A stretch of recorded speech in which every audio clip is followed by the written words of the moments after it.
आज जमाना बहुत आगे बढ़ चुका है।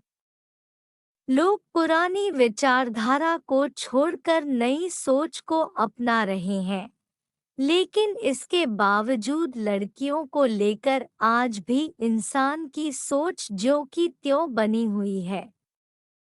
कोई गलत काम हो, छोटी से लेकर बड़ी बात तक के लिए हर कदम में लड़कियों को ही दोषी ठहराया जाता है। 21वीं सदी में जीने के बावजूद आज भी शादी के लिए हर किसी को वर्जिन लड़की की तलाश रहती है।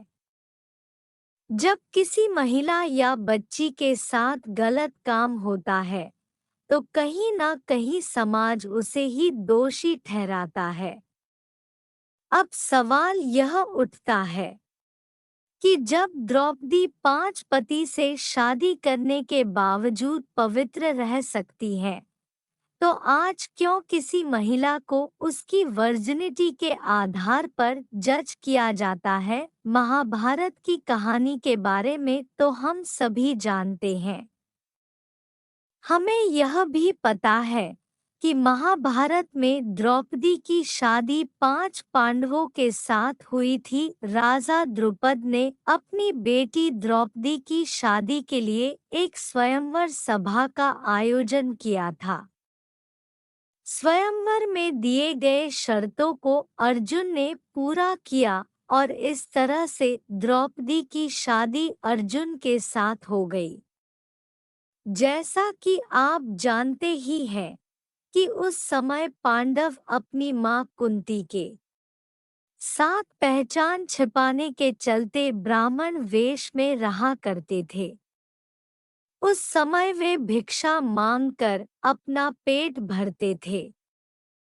पांडवों को दिन भर भिक्षा कर जो भी मिलता था उसे वे अपनी मां कुंती के सामने लाकर रख देते थे, जिसे कुंती सभी में बराबर बांट देती थी। हर रोज की तरह जब उस दिन अर्जुन द्रौपदी को लेकर घर आए तो उन्होंने दरवाजे से ही अपनी मां से कहा कि देखो मां, आज हम लोग आपके लिए क्या लाए हैं।